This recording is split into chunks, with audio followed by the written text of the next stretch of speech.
कहते हैं ना कि माँ के पैर के नीचे जन्नत है और बाप जन्नत का दरवाज़ा। नबी पाक सल्लल्लाहु अलैहि वसल्लम ने हमें एकदम क्लियरली बताया है कि इस साल से इस साल के बच्चे को आप पहले क्या सिखाओगे।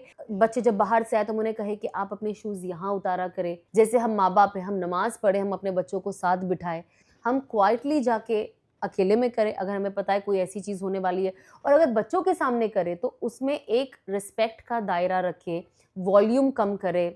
मेरा बेटे को तो लगता है कि ये जो जहाँ पे नमाज़ पढ़ती हूँ मस्जिद है मेरी, तो मुझे कहता है मम्मा आप मस्जिद में हो, तो मैं कहती हूँ हाँ। इन्हें तो मौलाना भी बना, इन्हें तो आलिम भी बना, इन्हें दीन की समझ दे, इन्हें दीन का दाई बना।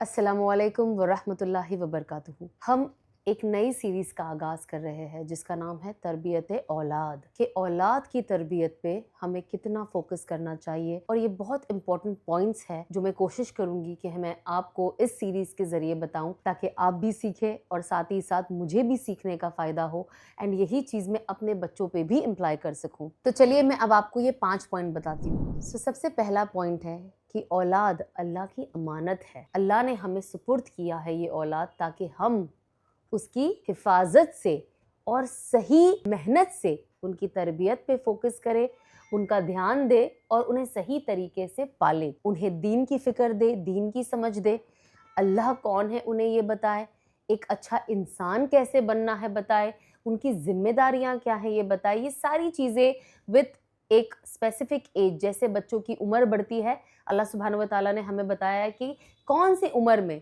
हमें बच्चों को क्या सिखाना है। नबी पाक सल्लल्लाहु अलैहि वसल्लम ने हमें एकदम क्लियरली बताया है कि इस साल से इस साल के बच्चे को आप पहले क्या सिखाओगे, फिर जब वो बालिग होगा आप उसे क्या सिखाओगे, जब वो एक जिम्मेदार मर्द बनेगा आप उसे क्या सिखाओगे, जब वो शौहर बनेगा आप उसे क्या सिखाओगे, जब वो खुद एक बाप बनेगा वो क्या सीखेगा। तो एवरीथिंग इज सो क्लियर कि आप अपनी लाइफ को, अगर आप चाहते हो कि आपके बच्चे उस फॉर्मेट पे नबी पाक सल्लल्लाहु अलैहि वसल्लम की सुन्नतों पे उनकी ज़िंदगी जिए, तो आपको as a mother, as a father अपनी रिस्पॉन्सिबिलिटी पे ज़्यादा फोकस करना है कि आप इस चीज़ को ज़्यादा अहमियत दें। आप मारपीट कम करोगे बच्चों के साथ।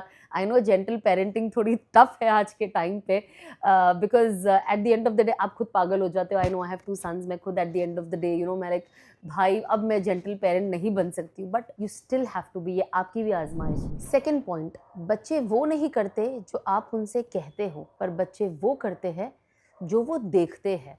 तो ये बहुत ज़्यादा ज़रूरी है कि आज फैमिलीज़ में मैंने ऐसे बहुत अनफॉर्चुनेट केसेस देखे हैं। आज इंस्टाग्राम पे भी इतना कॉमन है कि जब आप पेरेंट्स और बच्चों के वीडियोस देखते हैं, अनफॉर्चुनेटली माँ हो, खुलेआम गाली, खुलेआम बदसलूकी, तू तड़ाक से बात करना। बच्चों की भी इज़्ज़त नफ्स होती है, हमें कोशिश करनी है कि हम उस इज़्ज़त नफ्स को बरकरार रखें। हर बच्चा, मैं देखती हूँ जैसे मेरा तारिक जमील 3 साल का, लेकिन अगर मैं उसको चिल्ला दूँ तो मुझसे कहता है मैं आपसे बात नहीं करूँगा, मैं आपसे कटती हूँ। एंड आई रियलाइज़ कि कितना छोटा, इसने कहाँ से सीखा ये चीज़ कि मुझसे बात नहीं करेगा। मुझे रियलाइज़ हुआ कि बच्चे छोटे ज़रूर होते बट समझते सब हैं। अब अगर मैं मेरे बेटे की बात करूँ, जो चीज़ मैंने देखी है एंड ये मुझे और कॉन्शियस करती है, दैट इज़ द रीज़न मैं ये सीरीज़ बना रही हूँ ताकि आप लोग भी इस चीज़ को समझें। आई एम श्योर बहुत लोग ये ऑलरेडी जानते भी है। बहुत बार होता है कि चलते-चलते मुझे कुछ लग जाता है एंड मैं कहती हूँ अल्लाह ने बचा लिया, कोई भी चीज़, एंड मैंने रियलाइज़ भी नहीं किया। अब मेरा बेटा कुछ भी हो जाए, अगर वो बाय चांस गिरने लगता है, वो बच जाता है, तो मुझे कहता है मम्मा अल्लाह ने बचा लिया। एंड आई रियलाइज्ड कि ये इसने मुझे देखकर पिक किया है, क्योंकि ये वो चीज़ थी जो मैंने उसको अभी तक सिखाई नहीं थी। बिकॉज़ आई रियलाइज्ड ये तो अभी बात नहीं करता है, बहुत छोटा है, क्या ही समझेगा। बट मैंने रियलाइज़ किया कि ये बहुत, and I tell my husband also कि अगर आपके और मेरे बीच में अगर कोई भी चीज़ को लेके किसी भी तरीके की बहस भी होने वाली है, we have to make sure कि हम बच्चों के सामने ना करें।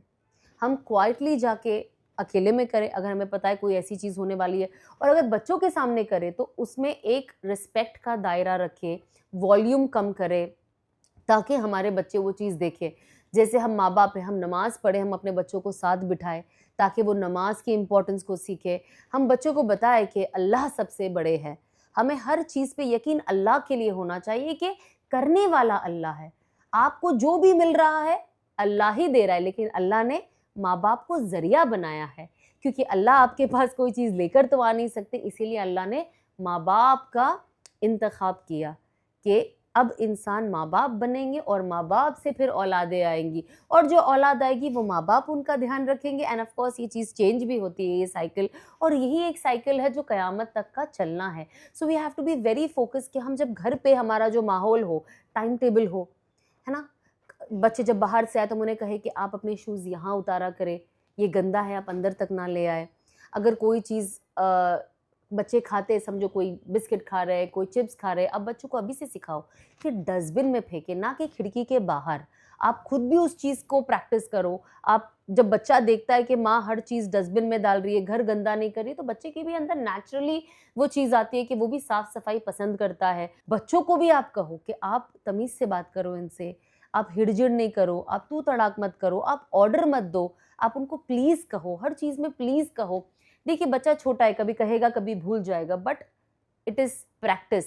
सो बहुत ज़्यादा ज़रूरी है कि आप अपना कैरेक्टर जो घर में बनाते हो, बच्चा वो आपसे देखेगा, बच्चा वो सीखेगा, और वही चीज़ वो आगे कल जाके सोसाइटी में जाएगा और वही चीज़ को प्रेजेंट करेगा। अगर आप अपने बच्चों को जैसा देखना चाहते हो, पहले हम कोशिश करें एज पेरेंट्स हम खुद पहले वैसे बन जाए। थर्ड पॉइंट, नमाज की तालीम से पहले घर में नमाज का माहौल बनाएं। अब आपको पता है कि अज़ान होने वाली है, तो सबसे पहले हमें कोशिश होनी चाहिए, जाहिर सी बात है हम खुद भी ये सीखते हैं कि अज़ान से पहले आप वज़ू करके नमाज के लिए रेडी हो जाए और नमाज का इंतज़ार करें। इससे नमाज़ पढ़ने वाले को और भी सवाब मिलता है, बाय द वे। तो आप जब वज़ू करें, आप अपने बच्चों को बताएं कि मैं वज़ू कर रही हूँ, अज़ान होने वाली है। अब तो क्योंकि अज़ान बाहर है नहीं, बैन हो चुकी है फ़िलहाल, यहाँ पे एटलीस्ट मेरे एरिया में भी नहीं है, तो हमारे फ़ोन्स में हम मस्जिदों से कनेक्टेड है। तो जब अज़ान होती है तो हमारे फ़ोन में अज़ान की आवाज़ आती है, तो हमारे बेटे पूछते हैं, क्योंकि अनफॉर्चुनेटली वो अज़ान यहाँ पे सुन नहीं पाए। जब हम बाहर जाते हैं उम्रा पे, हज पे, तो बच्चे अज़ान सुनते हैं, बट जब आप वापस यहाँ आते हो इस एरिया में जहाँ पे मैं रहती हूँ, तो वहाँ पे अज़ान नहीं होती है। अब पूरा दिन जब आप बच्चे अज़ान नहीं सुनते, तो दे आर नॉट श्योर कि ये आवाज़ क्या है। तो जब फ़ोन पे अज़ान होती है तो मेरा बेटा मुझसे पूछता है कि मम्मा ये क्या हो रहा है, आपका फ़ोन आ रहा है? तो मैंने कहा नहीं बेटा, ये अज़ान हो रही है, अल्लाह हमें बुला रहे हैं नमाज की तरफ, और नमाज में ही कामयाबी है। एंड अब मैं फ़िलहाल मेरे बच्चे से 3 साल का मैं ऐसी पूरी बातें करती हूँ, क्योंकि मुझे लगता है ये सब समझ रहा है, एंड ये ऐसे ऐसे वर्ड्स बोलता है कि मुझे लगता है कि नहीं नहीं नहीं, मैं सोच रही हूँ कि मेरे बेटे को समझ में नहीं आ रहा, पर मेरे बेटे को सब समझ में आ रहा है। नमाज पढ़ने से क्या होता है, एक लाइफ में डिसिप्लिन आता है ना। सबसे पहले तो वो डिसिप्लिन आपकी लाइफ में आता है। अब बच्चा देखता है आपको, वो आपके साथ, मेरा बेटा जब मैं नमाज के लिए खड़ी हूँ तो मेरे दोनों बेटे आ जाते हैं, वो लोग अल्लाहू अकबर करते रहते हैं, सजदे में जाते अल्लाहू अकबर करते हैं। वो दोनों के किबले अलग अलग होते हैं, एक इधर देख रहा है, एक उधर देख रहा है, एंड इट्स फन, क्योंकि मुझे रियलाइज़ होता है कि जैसे मैं नमाज़ पढ़ने आती हूँ, दोनों को रियलाइज़ हो जाता है कि मैं नमाज़ के लिए जा रही हूँ, जबकि मेरा दूसरा बेटा सिर्फ 1.5 साल का है, पर वो जानमाज़ पे आता है। एट टाइम्स मैं छोटी जानमाज़ है मेरे पास, मैं साइड में रखती हूँ ताकि मेरे बच्चे उसके ऊपर उनका पर्सनल प्रेयर मैट समझे। मेरा बेटे को तो लगता है कि ये जो जहाँ पे नमाज़ पढ़ती हूँ मस्जिद है मेरी, तो मुझे कहता है मम्मा आप मस्जिद में हो, तो मैं कहती हूँ हाँ। सो मैंने रियलाइज़ किया कि जब आप घर में वो नमाज का माहौल बनाते हो, आपके बच्चे भी, अब तारी जमील हमारे टोपी पहनते, कभी रख देते, जब वो देखते कि मैं नमाज पढ़ी, खुद टोपी लेके सर पे डाल लेते और मेरे बाजू में आके अल्लाहू अकबर करने लगते। तो वो देखते हैं कि घर में मम्मी है, बाबा है, नाना है, घर में हेल्प्स है। हम सब जब अजान होती है तो वी मेक श्योर कि हम जानमाज डाल के हम अव्वल वक्त में नमाज को अदा करें। जब आप सारा काम छोड़ दोगे, आप काम के बीच में हो ना, आपने काम छोड़ दिया, आप नमाज पढ़े, तो बच्चों को रियलाइज होगा कि काम तो चलता ही रहेगा, ये तो 24 घंटा नहीं खत्म होना है, लेकिन नमाज को आपको नमाज के वक्त पे ही अटेंड करना है। और वो चीज़ बच्चों के अंदर एक वो कहते हैं उस चीज़ को नॉर्मलाइज कर देती कि नहीं पापा पहले नमाज पढ़ना है। और वो शुरुआत होती है इनके इस टाइम से, जब वो इतने छोटे होते हैं, जब वो आपको देख रहे हैं, उन्हें समझ में आ रहा है अच्छा मम्मी पहले वज़ू कर रहे हैं, हाथ मुँह धो रहे, उन्हें तो इतना समझ में नहीं आता है कि पूरा तरीका क्या है, बट पानी से हाथ मुँह धो रहे हैं, उसके बाद मम्मी आके यहाँ खड़े हो रहे, मम्मी पढ़ रहे हैं, और साथ साथ बच्चे वो वर्ड्स बोलने भी लगते हैं। बिकॉज जब आप अकेले होते हो, ऐसे अल्लाहू अकबर, सुबहान रब्बियल आला, ये आप थोड़ा ज़ोर से पढ़ना चाहिए। मैं थोड़ा ज़ोर से पढ़ती हूँ ताकि मेरा बेटा सुने एंड उस चीज़ को रिपीट करे और याद करे। आपके बच्चों को बताओ कि सबसे पहले अल्लाह है, क्योंकि अजान भी यही कहती है हय्या अलल सलाह हय्या अलल फलाह, कि नमाज की तरफ आओ, और फिर कहती है कामयाबी की तरफ आओ, मतलब नमाज में ही कामयाबी है। तो ये चीज़ हमें अपने बच्चों के दिमाग में फिक्स कर देनी है कि नमाज छोड़ के आपको कामयाबी कभी नहीं मिलेगी, कामयाबी आपको नमाज के बाद ही मिलेगी। पॉइंट 4, हराम लुक्मा औलाद के दिल से नूर ईमान छीन लेता है। और ये सिर्फ औलाद की बात नहीं है, बड़ों के भी दिल से नूर ईमान छीन लेता है। जब हम हराम खाने लगते हैं, हराम कमाने लगते हैं, तो जब इंसान सही और गलत का फैसला ही नहीं कर पा रहा है, तो जाहिर सी बात है उसके दिल से ईमान का नूर छीन जाएगा। और ईमान का नूर छीन जाने का क्या मतलब है कि फिर जब ईमान ही नहीं है, तब आप किसी को धोखा दे दो, किसी का हक मार लो, किसी के साथ ज्यादती कर लो, किसी को रुसवा कर दो। यही चीज़ें आती जो हम आज देख रहे हैं, है ना। देखिए आज बहुत मुसलमान है, नाम के तो मुसलमान है, काम मुसलमान वाला जैसा नहीं कर रहे। क्यों? क्योंकि हमारे पेट में लुकमा कौन सा जा रहा है, हमें उसकी फिक्र नहीं है। कहाँ से भी आ रहा है, बस आना चाहिए, इनकमिंग पे फोकस है। तरीका जो भी हो, चाहे किसी को काट के लाओ, मार के लाओ, किसी यतीम का ले लो, किसी गरीब का ले लो, किसी के पैसे मार लो, कोई फ़र्क नहीं पड़ता। और ये चीज़ आपके अंदर एक सख्तपन पैदा करती है, आपके दिल को काला करती है, आपके दिल को सख्त कर देती है। अब जाहिर सी बात है जब आपका दिल सख्त हो जाता है तो इंसान ही बदल जाता है, फिर वो ईमान वाला नहीं लगता है ना। जिसके दिल में ला इलाहा इल्लल्लाह मुहम्मदुर रसूलुल्लाह हो, तो उसके हरकतों में भी वो होना चाहिए। तो माँ बाप का ये सबसे पहले तो माँ बाप पे फोकस है कि माँ बाप अपना लुकमा कहाँ से ला रहे। जस्ट बिकॉज मैं चाहती हूँ मेरा बच्चा अच्छे स्कूल में जाए, क्योंकि भाई सबसे बेस्ट स्कूल है ऑफ माई एरिया, ये मैं जहाँ रहती हूँ इसकी यहाँ की सबसे बेस्ट स्कूल है, इसकी फ़ीस बहुत हाई है, अब मैं क्या करूँ, चलो थोड़ा रिश्वत लेके काम कर लेती हूँ। अच्छा ये चीज़ मैं करूँगी, इस इंसान को नुकसान है, मुझे क्या, वो अपना मामला देखे, मुझे तो मेरा पैसा मिल रहा है, क्योंकि मुझे मेरे बच्चे को अच्छे कपड़े पहनाने हर हफ्ते। मैं चाहती हूँ मेरा बच्चा अच्छे हॉलीडेज़ पे जाए, अच्छी जगहें घूमे, अच्छे रेस्टोरेंट्स में खाना खाए। क्यों? क्योंकि सोसाइटी में फिट इन होना है। क्योंकि अगर हम ब्रांडेड कपड़े नहीं पहनेंगे, बड़े बड़े रेस्टोरेंट्स में खाना खाने नहीं जाएंगे, अच्छी नामचीन स्कूल में नहीं जाएंगे, तो दुनिया में आपकी कोई वैल्यू ही नहीं है।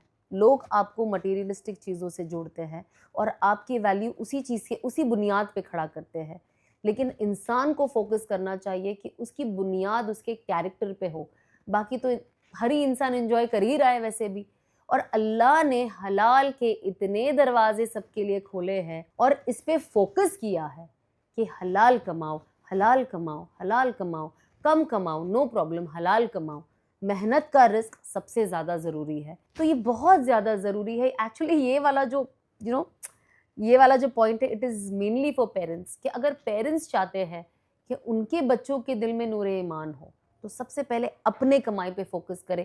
अपना, अगर आपको लगता भी है बाय नेचर, अगर हमें लगता है, कभी कभी हमें डाउट होता है, पता है, यहाँ से आ गया, वहाँ से आ गया, ये हो गया, अगर आपको डाउट होता है, there are so many ways कि आप बहुत सारी चीज़ें कर सकते हो। आप उसको करेक्ट कर ले, आप अपने इनकम पे फोकस करें। अल्लाह के नबी ने कहा है कि जो इंसान मशवरा करता है, 4 लोग के साथ बैठ के सबकी राय लेता है, अल्लाह उसके अंदर बरकत डालता है ना। तो बहुत फ़र्क पड़ता है। हम कोशिश करें कि हम भी हलाल कमाएं, अपने बच्चों के पेट में भी हलाल लुकमा डालें और बच्चों को भी ये सिखाएं कि बेटा भले कम कमा लेना लेकिन हलाल कमाना। 5th पॉइंट, कि औलाद के लिए दुआ करना कभी मत छोड़ना। आज प्रॉब्लम ये है कि हमारे बच्चे छोटे हैं ना, तो हम छोटी छोटी दुआएं मांगने लग गए। हमें बड़ी बड़ी दुआएं मांगनी है। आपको पता है जब नबी पाक सल्लल्लाहु अलैहि वसल्लम बहुत छोटे थे, कुछ महीनों के, उनकी अम्मी उन्हें गोद में लेके उन्हें सामने एक शहर दिखाते थे, कहते थे बेटा आप ये जगह फतह करोगे। कितने छोटे थे वो, कुछ महीनों के थे। आज मुझे बताइए कौन सी माँ है जो एक 6 महीना, 10 महीना या 1 साल के बच्चे को या 4 साल के बच्चे को भी गोद में लेके कहेगी कि बेटा तुम ये जगह फतह करोगे, यहाँ पे अच्छाई फैलाओगे। हम ये बातें ही नहीं करते। अगर आई एम श्योर आप सबने सुना होगा शेख सुदेस की अम्मी, जो आज हरम के इमाम है, इतने बड़े इमाम है। एंड व्हाट, क्या कुरान, जब हमें पता, हम जब हरम में जाते, हम जब नमाज पढ़ते हैं, हमें जब आवाज़ आती है, हमें पता चल जाता है कि शेख सुदेस है आज इमाम। जिनको भी अगर नहीं पता होता, अगर आपको नहीं पता है रात को कौन से इमाम नमाज पढ़ाने वाले, हम आवाज़ से उन्हें पहचान लेते हैं। तो जब उनके घर पे मेहमान आने वाले थे, बहुत हम्बल फैमिली से आते थे, गरीब घर से थे, उनकी अम्मी ने एक सालन पकाया था एक बड़े डेगचे में। और क्योंकि शेख सुदेस इतने नॉटी थे, तो उन्होंने क्या किया, पूरी मट्टी लेके उस सालन में डाल दी। अब मेहमान आने वाले, अब आप सोचिए एज अ मदर, अगर मैं एक बड़े पतीले में सालन बनाई, मेहमान आने ही वाले, आपके बच्चे ने उसके अंदर मट्टी डाल दिया, आपका पारा कैसे चढ़ेगा। आप कैसे, आजकल माँ बाप मारते हैं बच्चों, लेकिन शेख सुदेस की अम्मी ने क्या कहा, वो इतने गुस्से में थी, उन्होंने गुस्से में क्या कहा कि अल्लाह तुझे हरम का इमाम बना दे। एंड शेख सुदेश आज भी ये बात कह के रो देते हैं। अब आप सोचिए माँ की दुआ आपके लिए क्या करती है। माँ की दुआ है आप जो सोच भी नहीं सकते वो सारे दरवाजे आपके लिए खोल देती है। कहते हैं ना कि माँ के पैर के नीचे जन्नत है और बाप जन्नत का दरवाज़ा। और अगर दोनों में से कोई भी बुढ़ापे की उस स्टेज पे पहुंच गया है और बच्चों ने अगर उनकी सही तरीके से खिदमत की, बिना मुंह बनाए, बिना ये सोचे कि वो कोई बहुत बड़ा एहसान कर रहे हैं, अल्लाह सुब्हानहू व तआला उनके लिए जहन्नम हराम कर देते हैं। नबी पाक सल्लल्लाहु अलैहि वसल्लम ने हमेशा इस चीज़ की ही तरकीब दी कि माँ की इज़्ज़त। पूछा सबसे पहले कौन है, कहा माँ। दूसरी बार पूछा सबसे पहले कौन है, माँ। दूसरे नंबर पे कौन है, कहा माँ। फिर कहा तीसरे दर्जे पे कौन है, फिर नबी पाक सल्लल्लाहु अलैहि वसल्लम ने कहा माँ। फिर कहा चौथे दर्जे पे कौन है, फिर कहा बाप। अब आप समझिए कि माँ की अहमियत इस्लाम में कितनी बड़ी है। और इससे ही औरत का आप दर्जा समझे, क्योंकि हर औरत माँ। तो अल्लाह ने औरत का दर्जा कितना बड़ा बनाया है कि अल्लाह ने उसके पैर के नीचे जन्नत रख दी। तो हमें कोशिश करनी चाहिए कि हम अपने बच्चों के लिए, जब तक हमारी ज़िंदगी, क्योंकि देखिए आज ज़िंदगी का कोई ठिकाना नहीं है। हम ये नहीं बोल सकते कि हम बूढ़े होके ही मरेंगे, हम कभी भी मर सकते हैं। तो जब अल्लाह ने मुझे आज माँ बनाया है और मैं नहीं जानती मेरे पास कितना वक्त है, तो हर वक्त मेरा फोकस होना चाहिए कि मैं मेरे बच्चों के लिए भर भर के दुआएं करूं। और सिर्फ दुनिया नहीं मांगूं, उनके लिए आखिरत मांगूं, उन्हें नेक साले बनने के लिए दुआ मांगूं। मैं हर वक्त जब मेरे बच्चों को देखती हूँ, अगर मेरे तारिक जमील भी मेरे सामने हो, मैं कहती हूँ अल्लाह मेरे तारिक जमील, मेरे हसन जमील को तू नेक साले बना। अल्लाह तू इन्हें दुनिया भी दे, इन्हें तू आखिरत भी दे। अल्लाह तू इन्हें दुनिया की भी तरक्की दे। इन्हें डॉक्टर बना, इन्हें इंजीनियर बना, इन्हें जो भी हाईएस्ट लेवल का जो औहदा है दुनिया का, अल्लाह तू इन्हें वो भी दे। लेकिन अल्लाह तू इन्हें इन्हें तू मौलाना भी बना, इन्हें तू आलिम भी बना, इन्हें दीन की समझ दे, इन्हें दीन का दाई बना। अल्लाह तेरे दीन को ये लोग लेके पूरी दुनिया में घूमे। अल्लाह लोगों को ये बताए कि दीन है क्या। अल्लाह उनके अखलाक को आला कर, उन्हें नरम दिल बना। अल्लाह तो उन्हें दुनिया का उनको इतना माल दे कि आगे किसी ने देखा नहीं हो, ऐसा माल दे। पता है आपको हज़रत सुलेमान अलैहिस्सलाम अल्लाह से क्या मांगते थे? आप उनकी दुआ सुने कि अल्लाह तू मुझे ऐसा किंगडम दे कि मेरे बाद तू किसी को वो ना दे। सुलेमान अलैहिस्सलाम को जो बादशाही दी, उसके बाद वो हवा जानवरों से बात करते थे, जिन उनके कंट्रोल में थे। कितनी बड़ी बात। हमारी दुआओं को बढ़ाए, दुआओं को स्ट्रॉन्ग करे। इब्राहिम अलैहिस्सलाम क्या दुआ करते थे कि अल्लाह तू मेरी नस्ल से एक ऐसा नबी पैदा कर जो इसे आगे लेके जाए, इस दीन को आगे लेके जाए। उनके ही लाइन से, उनके इस्माइल अलैहिस्सलाम के ही उसी लीनेज से अगर हम देखें तो नबी पाक सल्लल्लाहु अलैहि वसल्लम आए इस दुनिया में। ये तो होना ही था, लेकिन तो भी इब्राहिम अलैहिस्सलाम की आप दुआ देखें। हमारी दुआओं को बड़ा करें। अगर बच्चा कोई भी चीज़ आपसे मांगता है, आप उनसे कहें कि आप अल्लाह से मांगे, आप अल्लाह से मांगे। बच्चे भी दुआ के आदी होते हैं, हम भी दुआ करते हैं। तो हमारा फोकस होना चाहिए कि हर वक्त अगर आप गुस्से में भी हो ना, आप बड़ी दुआ मांगे। और ये माँ बाप की दुआएं ही है जो बच्चों की हिफाजत करती है ना। अल्लाह सुब्हानहू व तआला ने कहा है कि जब मूसा अलैहिस्सलाम की अम्मी की फौत हो गई है ना, जब वो नहीं रहे, क्योंकि मूसा अलैहिस्सलाम थोड़े गुस्से वाले भी थे, तो अल्लाह सुब्हानहू व तआला ने मूसा अलैहिस्सलाम को क्या कहा कि ए मूसा, तेरे लिए दुआ करने वाली अब चले गई है, तो अब ज़रा सोच समझ के बोलना।